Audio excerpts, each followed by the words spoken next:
Untuk kehidupan orang kampung Bansir Laut, aktivitasnya seperti ibu-ibu ya pagi-pagi mandi, mencuci, sore gitu juga.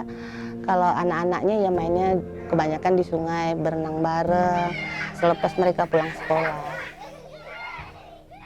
Ibu-ibunya pengrajin caping, bapak-bapaknya bekerja ada yang separuh karyawan, kebanyakan buruh harian lepas. Untuk menyedot air bersih, kadang-kadang kita agak ragu karena masih banyak sampah. Tunggu air pasang sekali, itu kendalanya. Rumah yang rendah di bawah banjir, karena dia kurang tinggi pondasi kayunya. Motor satu lewat, kita yang satunya minggir dulu. Ya kalau ada tempat untuk kita singgah, mutarkan motor. Tapi itulah saya minta jalan itu agak diperbesar, supaya kalau jalanan sudah besar bisa kendaraan roda 4 bisa masuk seperti kayak ambulan atau blangwir. Mudah-mudahan nggak ada sih seperti yang kebakaran itu, tapi harapan kami jalanan tuh agak diperbesar.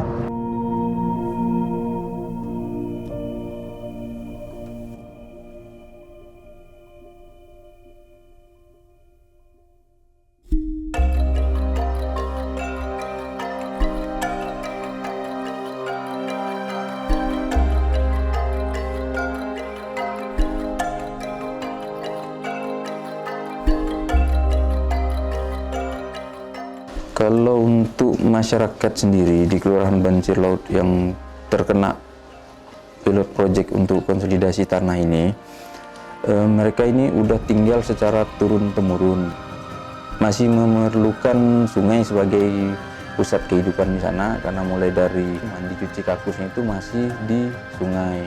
Beberapa rumah itu ada yang memang belum memiliki sertifikat. Dan kalaupun ada sertifikatnya itu masih sertifikat lama yang masih merupakan, kalau kata orang sini ini menyebutnya sertifikat merah, yang merupakan keluaran dari kerajaan atau Kesultanan Kota Pontianak. Tantangan berikutnya masalah jalan, karena terus terang kalau jalan ini masih bersifatnya kan gertak untuk daerah situ, dari paling bukaannya itu sekitar 1 sampai 1,5 meter. Diketahui Kota Pontianak ini yang luasnya hanya 118,4 km persegi, ya, dengan penduduk sekarang ini 673.000 lebih.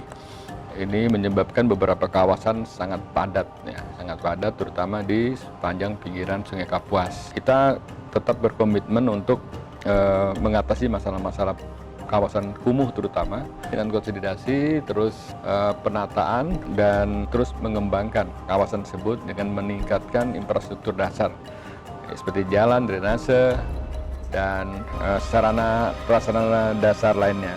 Pemerintah kota sangat berkomitmen untuk pengentasan kawasan tidak layak huni ini, atau kita secara umum menyebutnya kawasan kumuh, karena ini kan amanat program nasional juga 0% kawasan kumuh, dan ini sejalan dengan visi Kota Pontianak sebagai kota perdagangan dan jasa berwawasan lingkungan.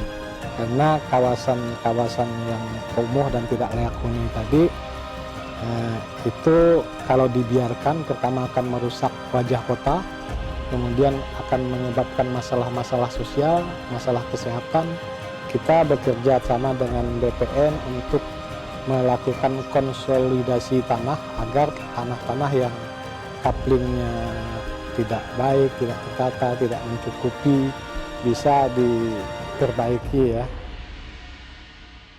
Dalam pelaksanaan pilot project konsolidasi tanah ini, yang pertama kita melakukan kegiatan IP4T. Jadi kegiatan IP4T ini adalah pendataan terkait dengan penguasaan, pemilikan, penggunaan, dan pemanfaatan tanah di lokasi konsolidasi tanah. Selanjutnya, kita juga melakukan penjajakan masyarakat dan pemetaan sosial. Ini untuk mengetahui, mengidentifikasi data sosial, ekonomi, dan budaya masyarakat di lokasi konsolidasi tanah. Tentunya yang terkait terakhir adalah penyepakatan dan persetujuan keikutsertaan dalam program KT. Ini dimulai dari sosialisasi masyarakat, kemudian ada pemetaan sosial dan analisis potensi kawasan, dan selanjutnya juga tentunya ada pengolahan data lapangan.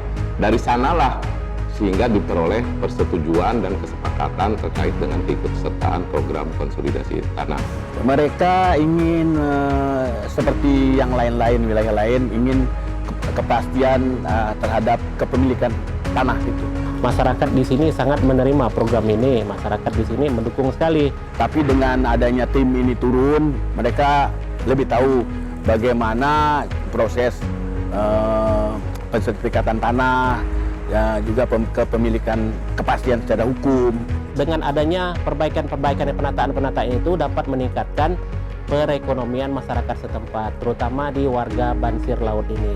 Waktu kemarin mereka mau cari kemana informasi mengenai prosedur, proses kepemilikan tanah, prosesnya bagaimana, mereka susah. Dengan adanya informasi rumah informasi tadi, warga di sini dapat memahami selama ini program. Mereka yang tidak tahu, mereka datang ke sana, bertanya di sana, melihat di sana, dan mereka dapat tahu apa itu program KT. Harus ke kantor BPN kemana pun bidang apa. Nah, tapi dengan turunnya tim ini ada pusat informasi yang langsung di tempat, di lokasi, sehingga mereka bisa langsung mengetahui dari tim ini mendapat pencerahan lah, mengalami perubahan, terutama terhadap lingkungan, terhadap kepastian hukum terhadap tanahnya.